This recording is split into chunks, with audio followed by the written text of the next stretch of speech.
여수쟁이들은 물에 빠지면 입만 동동 뜬다는 말을 들어보신 분들이 계실 겁니다. 그만큼 말은 잘 하는데 삶이 뒷받침되지 못하는 모습을 보면서 비꼬는 거죠. 하지만 우리 믿음은 사변적이거나 언변에 그치는 것이 아니라 삶을 실제적으로 영향을 끼치면서 변화시키는 역동적인 것입니다. 오늘 말씀은 그와 같은 실천적인 삶을 살아가는 데 있어서 무엇보다도 중요한 디딤돌이 되는 내용을 보여주고 있습니다. 지난 시간 인류의 두 대표인 아담과 예수 그리스도를 통해서 우리 인류에게 미친 영향, 결과가 무엇인가를 함께 살펴보면서 특별히 새 인류의 대표이신 하나님 백성의 대표이신 예수 그리스도의 순종이 우리 삶에 어떤 결과를 가져왔는가를 보았습니다. 아담의 불순종으로 죄와 죽음이 왕노릇하던 곳에 예수 그리스도의 십자가에 죽으시고 부활하시면서 아버지께 드리신 순종은 의와 생명의 왕노릇을 가져왔습니다. 다시 말해 율법이 죄를 더한 곳에 은혜가 더욱 넘치는 역사를 가져왔다라는 것입니다. 죄가 더한 곳에 은혜가 더욱 넘치는 역사를 가져왔다. 하지만 이 말씀을 듣는 순간에 죄가 더한 곳에 은혜가 더욱 넘쳤다고? 그러면 은혜를 더하게 하려면 죄를 더 지으면 되겠네. 이런 생각을 가지는 사람들이 일어날 수 있습니다. 우리 죄성을 가지고 있는 사람들은 말씀을 꼭 자기 해석하고 싶은 대로 해석하려는 그런 경향을 가지고 있기 때문이에요.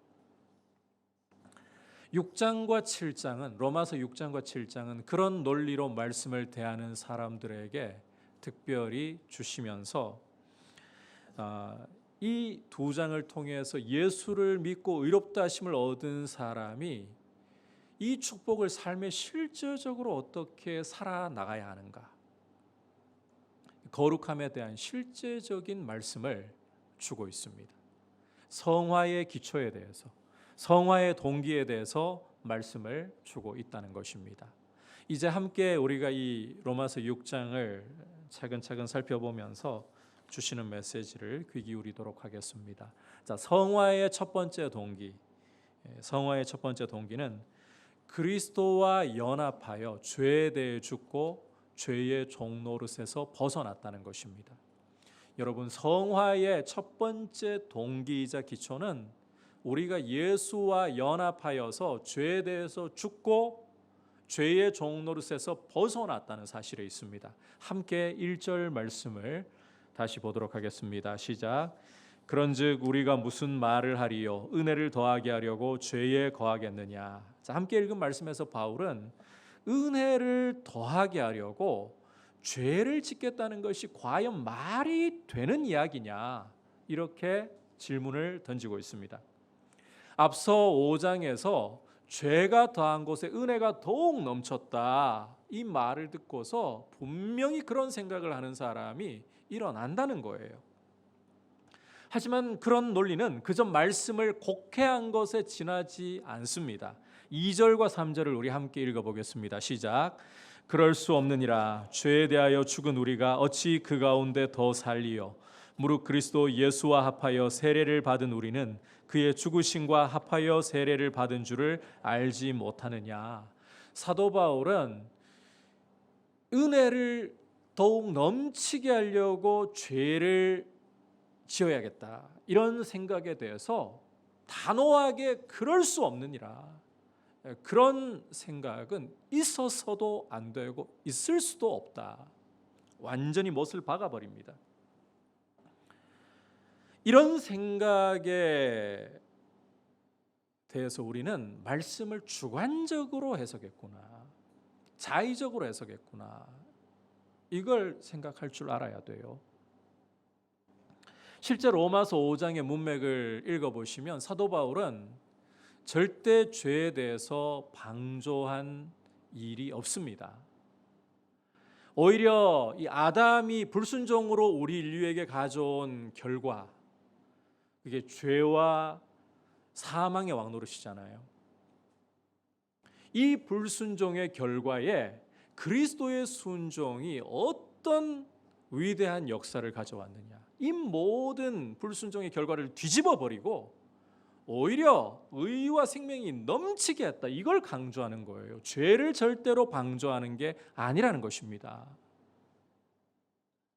그리고 이 부분에 대해서 결정타를 날리는 것은 2절에서 보듯이 그리스도를 믿는 성도는 따라합시다. 죄에 대해 죽었습니다. 죄에 대해 죽었다는 거예요. 좀 더 구체적으로 3절에서 보여주고 있는 것처럼 그리스도 예수와 합하여 세례를 받은 우리는 그의 죽으심과 합하여 세례를 받았다라는 것입니다. 이 부분이 다소 번역이 좀 애매한 감이 있어서 원문을 따라서 다시 한번 충실하게 번역을 하면 이런 뜻입니다.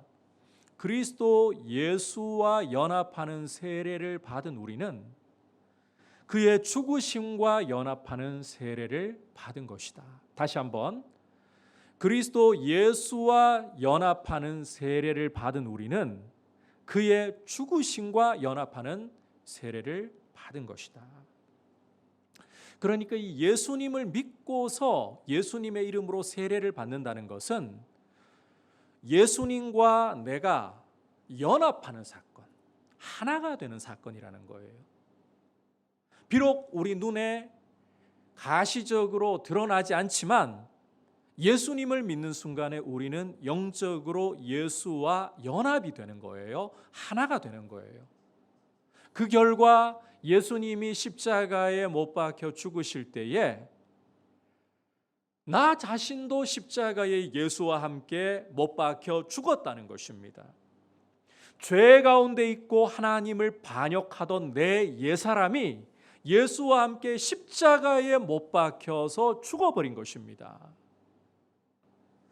자, 주목할 것은 이렇게 예수와 함께 연합해서 십자가에 못 박혀 죽은 내 옛사람은 확실히 죽은 것이고 두 번 다시 살아날 수가 없다는 거예요. 왜냐하면 4절 전반부에서 사도 바울이 이렇게 말씀하고 있기 때문입니다. 함께 한 목소리로 읽어보겠습니다. 시작. 그러므로 우리가 그의 죽으심과 합하여 세례를 받음으로 그와 함께 장사되었나니. 자, 함께 읽은 말씀에서 보듯이 예수를 믿고 예수와 연합한 우리는 십자가에 못 박혀 죽을 뿐만 아니라 어디까지 들어갔다고 말씀하고 있습니까? 무덤에까지 들어가서 완전히 장사되어 버렸다. 이 말은 우리 옛사람이 예수와 함께 죽고 다시는 살아날 수가 없다. 다시는 살아날 수가 없다. 이걸 강조하고 있는 것입니다. 자, 그렇다면 옛사람이 이렇게 죽는 것에 대해서 사도 바울은 왜 이렇게까지 강조를 하는 것인가? 이 죽음을 왜 이렇게까지 강조를 하는 것인가? 여러분, 죽음이라는 것은 우리가 이 땅에서 하는 모든 활동과의 연을 끊어버리는 것입니다. 다시 말해 죽은 사람은 이전에 이 땅에서 살아서 하던 모든 활동을, 어떤 활동이라도 다 멈추게 되어버리는 거예요. 더 이상 할 수 없게 되는 거예요. 왜 사람들이 폭군이라든지 히틀러와 같은 시대의 살인마들을 죽기를 바랬겠습니까? 죽으면 그 악한 짓이 멈춰버리는 것이니까. 더 이상 할 수가 없으니까. 그처럼 죽음이라는 것은 우리가 이 땅에 살아서 하는 모든 활동에 종지부를 찍게 하고 연을 끊어버리게 만든다는 거예요. 따라서 예수님을 믿어 우리가 예수와 연합하는 목적은 우리의 옛사람, 죄 짓고 하나님을 반역하던 우리의 옛사람이 죽어서 다시는 살지 못하게 하는 데 목적이 있다. 옛사람이 죽어서 확실히 죄의 종노릇으로부터 벗어나게 만드는 데 목적이 있다는 거예요. 자, 여러분, 이 말에서 우리가 한 가지 오해는 좀 벗겨내고 가야 될 것 같아요. 자칫 이런 이야기를 하면 예수님을 믿고 난 후에 그러면 우리가 죄를 안 짓는 완전 무결한 삶을 살아야 되는 것 아닌가? 도리상으로는 그게 맞아요. 하지만 예수를 믿고 난 이후에도 우리는 결단코 죄 없이 죄 안 짓고 살아갈 힘이 없습니다. 아무리 우리가 믿음으로 결단을 하고 아무리 거룩하게 살려고 애쓰고 몸부림을 친다 해도 금식 기도를 하면서 성령으로 충만하게 성령의 권능이 충만하게 임했다 해도 시간이 흘러갈수록 어김없이 봄이면 새싹이 피어나는 것처럼 죄의 싹이 우리 마음에서 피어오르게 마련입니다. 이게 우리의 현실이에요. 그렇다면 우리가 죄에 대해서 죽고 우리 옛사람이 죽어서 죄에게 종노릇하지 않는다. 이게 무슨 말이냐? 이것은 잘 들으셔야 돼요. 죄와의 관계에서의 즉각적인 변화가 일어난다. 죄와의 관계에서 즉각적인 변화가 일어난다는 것입니다. 예수님을 믿기 전에 우리는 죄의 종으로 묶여 있었습니다. 신분 자체가 죄의 종이에요. 그런데 예수님을 믿는 순간 그 즉시로 우리는 죄로부터 벗어나는 거예요. 왜? 죄에 대해서 죽어버렸기 때문에. 더 이상 죄와의 관계가 죽음으로써 단절되어 버렸기 때문에 죄의 종노릇 할 수가 없다는 것입니다. 이게 굉장히 중요한 이야기예요. 이 점을 6절과 7절에서 사도 바울은 다시 한번 정리를 해서 말씀을 해주고 있습니다. 6절 7절 함께 한 목소리로 읽어보겠습니다. 시작. 우리가 알거니와 우리의 옛사람이 예수와 함께 십자가에 못 박힌 것은 죄의 몸이 죽어 다시는 우리가 죄에게 종노릇하지 아니하려 함이니 이는 죽은 자가 죄에서 벗어나 의롭다 하심을 얻었음이라. 여러분 다시 한번 강조하는데 예수님을 믿는다는 것은 예수님과 내가 연합하여 하나가 되는 사건입니다. 그래서 내 옛사람이 예수와 함께 십자가에 못 박혀 죽고 무덤에까지 장사되어 버리는 사건. 이제 내가 죄에 대해서 죽었기 때문에 더 이상은 죄의 종노릇하지 않는, 죄와의 관계에서 확실한 단절이 일어나고 더 이상 죄의 종이 아니라는 신분의 변화가 일어난 사건이다. 여러분이 이 사실을 꼭 기억을 하셔야 합니다. 이게 굉장히 성화에 있어서 중요한 디딤돌이고 기초입니다. 여러분께서 이 디딤돌 위에 서 계시지 않으면 죄와의 싸움에서 우리 자신의 실력 갖고 절대로 못 이겨내요. 나는 죄와 관계가 단절된 사람이야. 예수 안에서 이제 나는 더 이상 죄의 종이 아니야. 여러분 이 사실을 꼭 기억할 수 있기를 주님의 이름으로 축복합니다. 이제 성화의 기초 두 번째는 따라합시다. 그리스도와 연합하여 새 생명 가운데 살고 있습니다.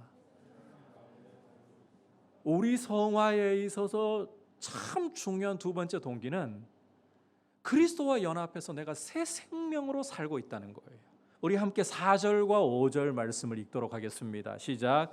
그러므로 우리가 그의 죽으심과 합하여 세례를 받음으로 그와 함께 장사되었나니 이는 아버지의 영광으로 말미암아 그리스도를 죽은 자 가운데서 살리심과 같이 우리로 또한 새 생명 가운데서 행하게 하려 함이라. 만일 우리가 그의 죽으심과 같은 모양으로 연합한 자가 되었으면 또한 그의 부활과 같은 모양으로 연합한 자도 되리라. 자, 앞서 예수를 믿는다는 것은 어떤 사건이 일어난 것이라 했습니까? 예수님과 내가 연합하는 일이 일어나는 사건이다. 이처럼 예수님과 연합되었기 때문에 우리가 예수님의 죽으심에만 동참하는 게 아니라, 연합하는 게 아니라 예수께서 부활하실 때에 그 부활에도 연합하고 동참한다. 이 사실을 여러분이 또한 기억을 하셔야 합니다. 참고로 예수님의 부활에 연합을 했다는 말은 우리 죽었던 옛사람이 또 살아난다 이런 뜻 아니라고 했습니다. 여러분 우리 옛사람은 십자가에 못 박혔고 무덤에까지 장사되어 버렸다는 이 말로서 끝났다, 끝장났다 이게 여러분 굉장히 중요한 이야기라 했잖아요. 이걸 굳게 붙잡아야 돼요. 그렇다면 이제 예수와 연합해서 부활에 참여했다. 이게 무슨 말인가? 자, 이것은 옛 사람이 다시 살아난다는 이야기가 아니라, 자, 4절 끝부분에서 보여주고 있듯이 새 생명 가운데서 행하게 하려 함이라. 다시 말해 하나님이 주시는 하늘의 생명으로, 예수의 생명으로 살아난다는 것입니다. 그래서 갈라디아서 2장 20절을 함께 읽어보시면 이렇게 사도 바울이 말씀을 하는 거예요. 같이 보겠습니다. 시작.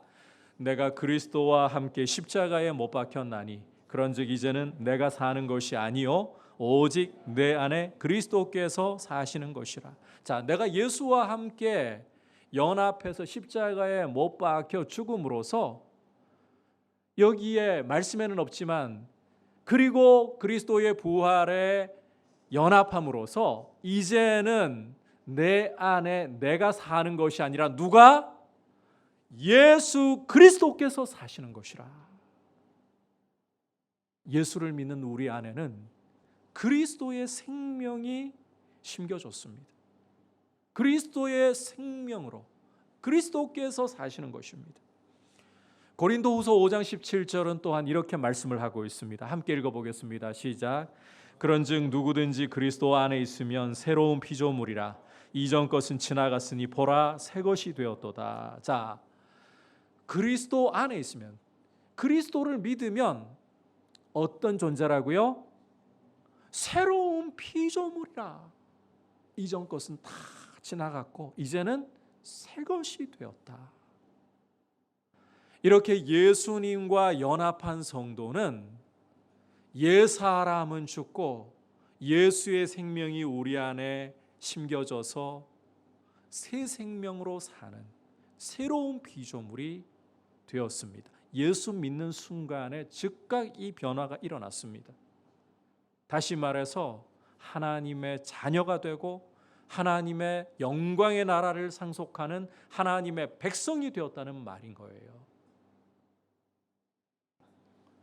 게다가 새로운 피조물이 되어서 하나님 자녀가 된 성도는 이 생명을 절대로 잃어버리거나 빼앗길 수가 없습니다. 우리 함께 8절과 9절을 보도록 하겠습니다. 시작.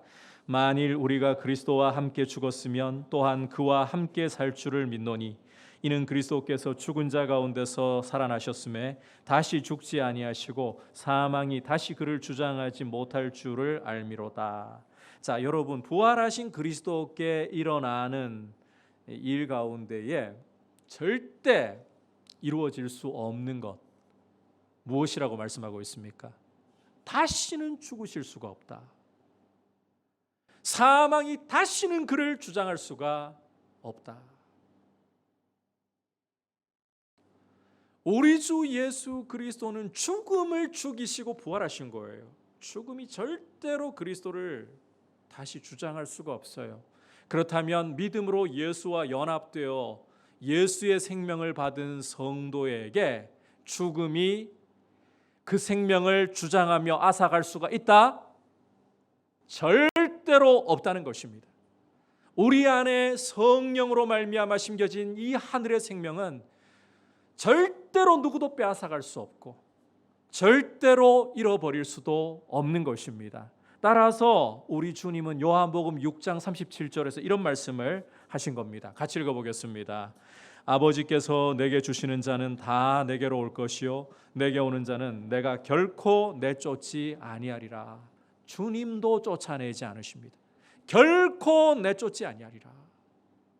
따라서 예수를 믿음으로 우리 안에 이 새 생명이 심겨지고 이 새 생명은 주님 앞에 서는 날까지 반드시 죽지 않고 빼앗기지 않고 살아 역사하면서 그리스도를 닮아가도록 반드시 우리 안에서 일하게 되는 것입니다. 이게 우리에게 일어난 즉각적으로 일어난 일이에요. 여러분, 성화의 두 번째 동기, 성화의 두 번째 기초는 예수와 연합해서 내가 이제는 새 생명으로 살아있다. 이 생명은 절대로 죽을 수도 빼앗길 수도 없다. 나는 하나님의 자녀이지 더 이상 죄의 종이 아니다라는 것입니다.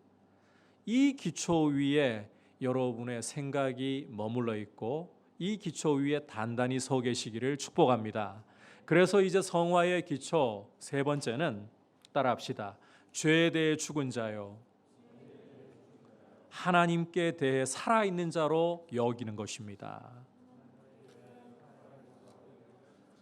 이제 이 성화를 위해서 실제적으로 우리가 가져야 할 대단히 중요한 행동 중에 하나는 여긴다는 겁니다. 죄에 대해 죽은 자로서 하나님께 대해 살아있는 자로서 나를 여긴다.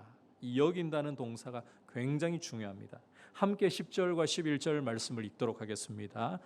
그가 죽으심은 죄에 대하여 단번에 죽으심이요 그가 살아계심은 하나님께 대하여 살아계심이니 이와 같이 너희도 너희 자신을 죄에 대하여는 죽은 자요 그리스도 예수 안에서 하나님께 대하여는 살아있는 자로 여길지어다.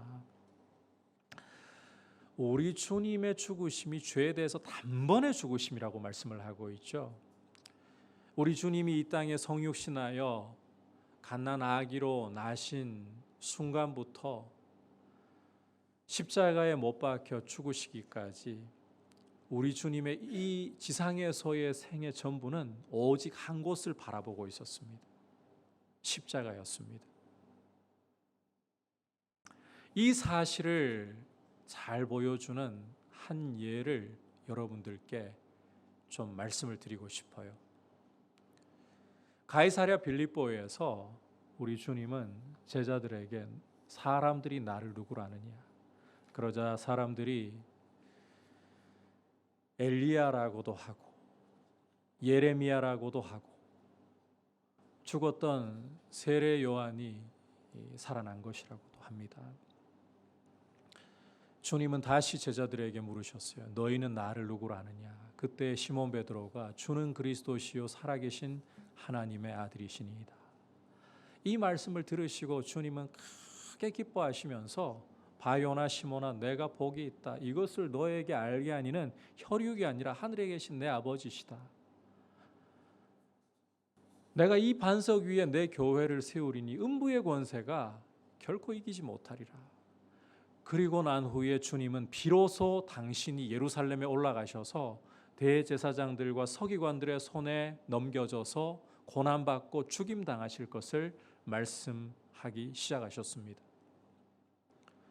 제자들에게 최초로 메시아로서 당신은 십자가에 죽으셔야 한다는 사실을 밝히 드러내신 겁니다.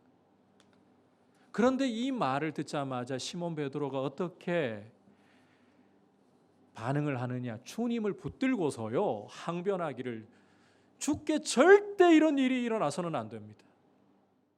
결코 이런 일이 주께 미치지 못할 겁니다. 여러분, 예수님의 수제자로서 예수님이 고난당하시고 죽으신다고 할 때에 어떻게 해야 도리 이겠습니까? 베드로처럼 예수님을 붙잡고라도 제가 주님 목숨 걸고라도 지켜드릴 겁니다. 절대 주님에게 이런 일이 일어나서는 안 되지요. 당연한 일 아닙니까? 오히려 주님이 베드로가 말려주니까 고맙다고 생각하셔야 될 거 아닙니까? 그런데 베드로에게 정색을 하시면서 꾸짖으시는 말씀이 사탄아 내 뒤로 물러가라. 사탄아 내 뒤로 물러가라. 너는 나를 넘어지게 하는 자로다. 네가 하나님의 일을 생각하지 않고 사람의 일을 생각하는구나. 여러분, 이 책망, 이 꾸짖음이 무엇을 보여주고 있습니까? 베드로에게 심지어 사탄아라고까지 하시면서 이것은 주님의 단호한 의지와 결단을 보여주는 거예요. 당신이 이 땅에 오셔서 살아가는 초점은 십자가라는 거예요. 죽으심이라는 거예요. 그리고 우리 주님은 실제로 자신을 아끼지 않고 10절에서 보여주는 것처럼 단번에 내어주셨습니다. 좌로나 우로나 치우침이 없이 십자가에 아낌없이 자기를 내어주신 거예요. 따라서 우리도 예수와 연합한 자로서 11절에서 보여주고 있듯이 우리 자신을 죄에 대해서 단번에 죽은 사람으로서, 좌로나 우로나 치우칠 것 없이 죽은 사람으로서 여겨야 된다는 겁니다. 죽은 자는 감각이 없어요. 죽은 자는 어떤 활동도 할 수 없어요. 그것처럼 나는 죄에 대해서 죽었다, 그렇게 여겨야 되는 거예요. 반면 살아있으면 감각이 생겨요. 반응할 수밖에 없어요. 하나님께 대해서, 그 말씀에 대해서는 산자로서 여기면서 말씀에 순종하고 하나님을 사랑하는 길을 걸어가라는 것입니다. 이게 성화에서의 굉장히 중요한 부분인데, 자, 여기에서 이제 여기라는 말을 한 번만 더 강조하고 싶어요. 여기라. 앞서 우리가 예수님과 연합해서 죄에 대해서 죽고 예수님과 연합해서 새 생명으로 살아난 것은 이 눈에 보이는 사건, 가시적인 사건이 아니라 보이지 않는 사건, 신령한 사건이라고 말씀을 드렸습니다. 이 땅에 발을 딛고 육체 가운데 살아가고 있는 우리는 이 오감에 접촉되지 않으면 받아들이는 게 굉장히 힘든 사람들입니다. 굉장히 둔해요. 내가 눈으로 보고 귀로 듣고 내 피부로 느껴야 실제라고 여기는 경우가 참 많다는 거예요. 그러다 보니까 우리에게 실제적으로 일어났음에도 불구하고 안 보인다고 내가 죄에 대해서 죽은 사람이라는 것을, 하나님께 대해서는 살아있는 사람이라는 것을 간과하고서 살아가는 경향이 참 많다는 겁니다. 하지만 안 보인다고 없는 것처럼, 안 보인다고 사실이 아닌 것처럼 허무하게 행동하지 말라는 거예요. 내 눈앞에 실체가 보이는 것처럼 받아들이라. 이게 여긴다는 말의 의미입니다. 좀 더 이해를 돕기 위해서 예를 하나만 좀 들어 보일게요. 여러분, 제 통장 안에 100억이 들어있어요. 평생에 그런 돈을 만져볼 일도 없겠지만 모르겠습니다. 주님이 무슨 일을 하라고 통장에 100억을 넣어주실 일이 있으려나? 100억이 들어있어요. 그런데 지금 내 수중에는 그 100억이 없어요. 그죠? 그러면 내 수중에 지금, 내 손에 지금 돈이 없기 때문에 통장에 있는 돈이 없는 겁니까? 우리는 제가 좀 여러분들에게 극단적인 이야기를 하면서 예를 들었습니다만, 통장 안에 돈이 들어있으면 그걸 어떻게 받아들입니까? 지금 내 수중에 돈이 있는 걸로 자연스럽게 받아들이잖아요. 이게 여긴다는 말의 의미라는 거예요. 눈에 안 보여도 예수와 연합한 것은 우리에게 일어난 영적인 현실입니다. 그래서 우리는 죄에게 죽어서 더 이상 죄의 종이 되지 않습니다. 다시는 죄의 종으로 돌아가지 않습니다. 오히려 우리는 하나님께 대해 살아서 하나님의 자녀로서 새 생명이 우리 안에서 역사하고 있는 것이 우리에게 일어난 현실입니다. 비록 보이지 않지만 이 사실을, 이 현실을 눈앞에 보이는 일처럼 받아들이라. 이게 여기라는 동사의 의미라는 거예요. 소위 거룩한 의식화를 하라, 거룩한 세뇌를 하라는 것입니다. 80년대에 민주화 운동이 한창 대학가에서 일어날 때에 운동권에 속해 있던 사람들은 아예 한 장소에 머물면서 숙식을 같이 하면서 계속해서 이 마르크스 사상을 주입하는 이런 경우들이 있었다고 합니다. 그런 숙박의 과정을 거치면서요, 완전히 세뇌가 되어버리는 거예요.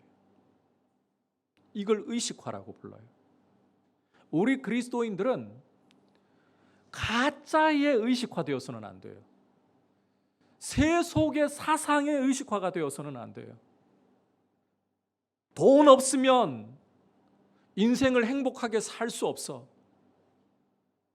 좋은 대학 들어가서 좋은 직장 취업하지 않으면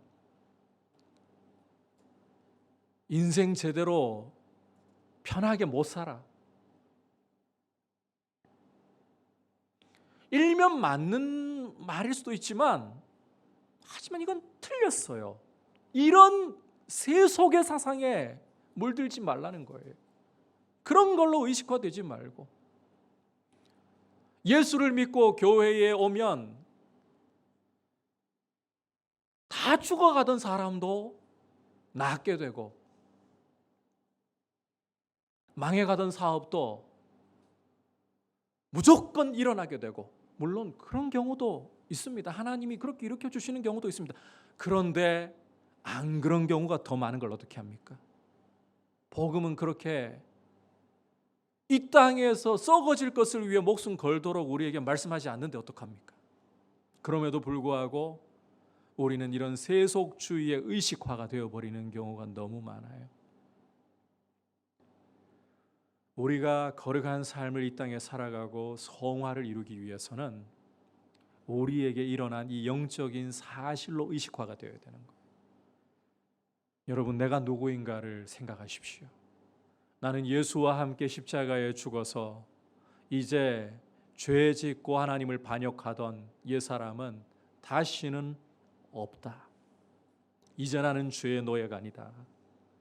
이제 내 안에 살고 있는 것은 그리스도이시고 그 생명인 나를 주장하고 있고 나는 하나님께 대해 살아있으므로 하나님께 반응하고 말씀 앞에 반응을 해야 된다. 이걸 여러분들이 거룩한 의식화, 거룩한 세뇌, 이걸 성경적인 용어로 바꾸면 묵상인 거예요. 자꾸 썩어질 잡다한 것들로 머리를 복잡하게 만들고 여러분 마음이 어지럽도록 하지 말고 우리에게 일어난 이 영광스러운 일을 여러분 마음에 채워 넣어서 이런 너저분한 세속의 생각들이 우리 마음에서 밀려나가게 하십시오. 그것이 성화를 이루기 위한 중요한 디딤돌이고 이 기초 위에 서 있을 때 우리는 죄와의 싸움을 시작합니다. 죄를 원수로 여기게 되는 거예요. 우리가 다음 시간에 이 부분에 대해서 볼 건데 죄는 이제 우리의 원수입니다. 죄와의 관계에서 이런 일이 벌어졌어요. 싸워야 될 대상이지 손잡고 함께 타협할 대상이 아닙니다. 우리에게 일어난 일을 거룩한 의식화를 통해 우리 안에서 이렇게 계속해서 내면하면서 우리의 삶이 하나님이 우리에게 열어놓으신 높은 길을 걷도록, 하나님은 우리가 우리 숨이 끊어지면, 우리 호흡이 끝나면 한 줌의 흙으로, 한 줌의 재로 돌아갈 수밖에 없는 인생이지만 이런 인생을 하나님과 함께 높은 곳을 걷게 하셨습니다. 거룩한 말씀의 길로, 존귀한 길로 걸어가게 우리를 불러주셨습니다. 저와 여러분은 먼지 나는 세상에서 발을 딛고 살아도 하나님의 자녀로서 하나님의 거룩한 말씀을 순종함으로써 이 말씀을 통해 그리스도의 형상으로 살아가는 삶으로 불러주셨습니다. 교회로서, 성도로서 무엇이 존귀함인가를 생각하십시오. 성도의 명예, 교회의 명예를 무너뜨리고 더럽히지 마십시오. 나는 존귀한 사람이고 하나님 아버지의 영광이 내 삶 속에 드러나야 할 고귀한 사람이다. 이 생각으로 여러분들의 마음을, 여러분의 생각을 채우십시오.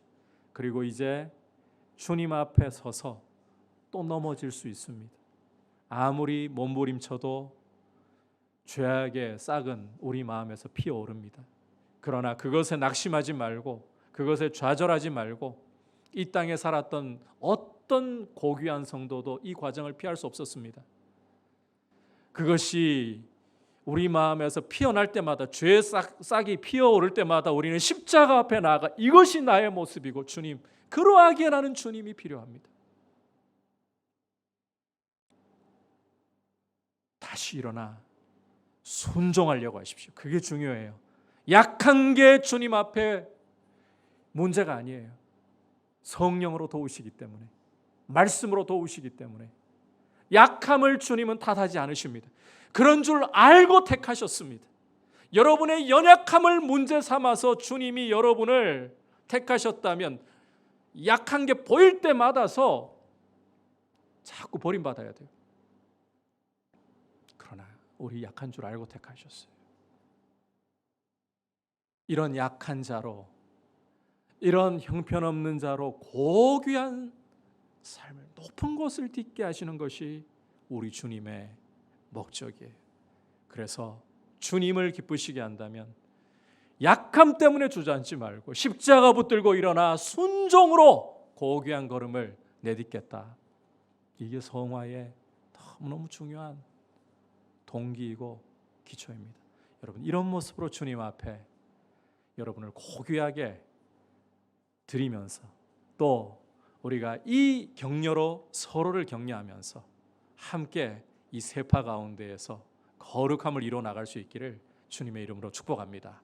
오늘 여러분과 함께 거룩함을 이루어가는 디딤돌, 동기가 무엇인가 말씀을 통해 살펴보았습니다. 첫 번째 동기는 예수와 연합해서 내 옛사람은 십자가에 죽었을 뿐만 아니라 무덤에까지 장사되어서 완전히 사라졌다.